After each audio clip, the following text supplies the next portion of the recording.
Víctor Soriano.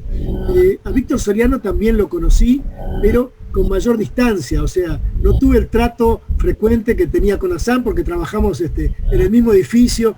un piso de diferencia unos con otros, y luego por la función de él y la mía estábamos siempre en contacto, pero con Víctor Soriano lo veía a la distancia y siempre sentí que a Víctor Soriano lo habían discriminado por el hecho de ser judío. Me pareció que él debía, por su trayectoria, por su jerarquía intelectual, por su producción científica, haber alcanzado el grado de profesor titular de clínica médica, y siempre fue relegado porque se lo tenían menos. Por ejemplo, decían, bueno, lo que pasa que Víctor Soriano escribe artículos de turismo, dice, porque hacía viajes con su señora, iba a congresos y luego sí describía los jardines de Kioto, los viajes más extraordinarios, en una época que se podía viajar mucho menos de lo que se viaja actualmente, fuera de la pandemia, digamos. Son más rápidas, en aquella época había que hacer conexiones y largas esperas. Me tocó verlo al final de los días ya en algún aeropuerto por allí, él con su señora Clarita, que era la compañera permanente de él, viajando, yendo o volviendo de algún congreso, de algún evento, y siempre no solo iba al congreso, participaba, presentaba trabajo, sino que además describía después para el público general cosas de divulgación sobre el país que había visitado, sobre las maravillas que había conocido. Él tuvo mucha importancia en su formación porque fue un hombre de la generación del 25, o sea, ingresó a la Facultad de Medicina en 1925, también era hijo de sefaradíes, pero él venía de la isla de Rodas, en tanto que Hassan venía de Turquía, los padres de Hassan venían de Turquía, Víctor Soriano Junio venía de la isla de Rodas, y por eso tenía ciudadanía italiana también.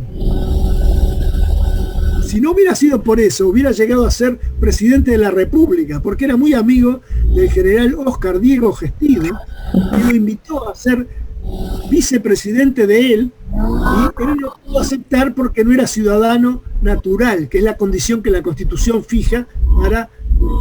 esa posición.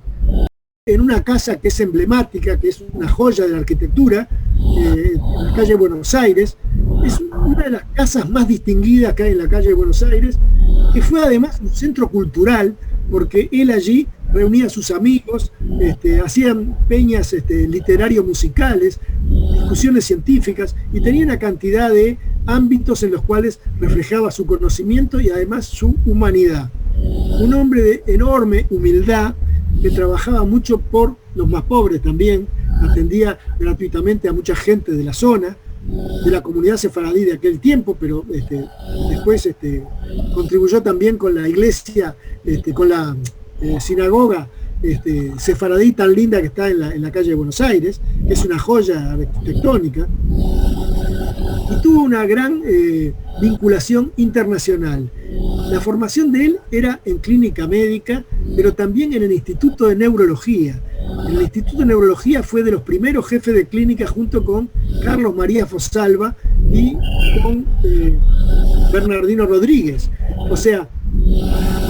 fueron los primeros que fueron jefes de clínica, de esa clínica que había fundado Ricaldoni, pero Ricaldoni falleció ya en el año 28, y el ingreso de estas personas fueron distinguidas personas de la neurología y de la medicina uruguaya, se produjo alrededor del año 34-35, cuando ya Ricaldoni había fallecido. Pero continuó la relación con los médicos uruguayos y particularmente con el extranjero, porque él tuvo mucha actuación en el exterior, pasó por muchas universidades, particularmente la Universidad de Yale, y estuvo en contacto con un gran neurólogo y fisiólogo que fue Fulton, un americano, John F. Fulton, y él, luego de la muerte de Fulton, creó un grupo especial, una sociedad Fulton internacional, que reúne a los más destacados fisiólogos y neurólogos a nivel universal. Creo que los dos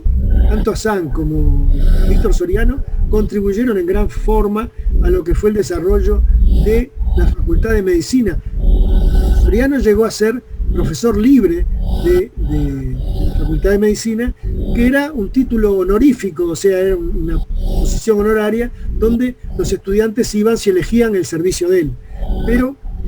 aunque se presentó múltiples veces a convocatorias para proveer cargos de profesor titular, siempre por H, por B o por Z quedaba relegado. Algunas veces porque evidentemente las otras candidaturas tenían más méritos, o desarrollaban una línea de trabajo que iba más de acuerdo con lo que se quería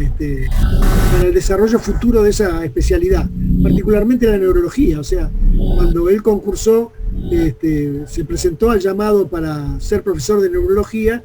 y estaban también Román Arana Iñiguez, que fue un gran neurocirujano, y que era el único de todos ellos que era neurocirujano, además de neurólogo, y quedó seleccionado junto con Constancio Castells para hacer el concurso final de oposición, que era una cosa que se consideraba ya una bestialidad en aquella época, hacer un concurso de oposición para un grado 5, o sea, para ser profesor titular, que tenían que ser seleccionados por mérito. Bueno, sin embargo, les hicieron hacer un concurso de oposición en la cual la gente tenía que esforzarse como si fueran a hacer la competición por un cargo de inicio en la carrera docente. Soriano no tuvo la oportunidad de concursar porque, como comenté antes, los méritos de él estaban un poco opacados a veces por esas menciones que hacían, que yo creo que en el fondo encubrían una cierta forma de discriminación por su origen.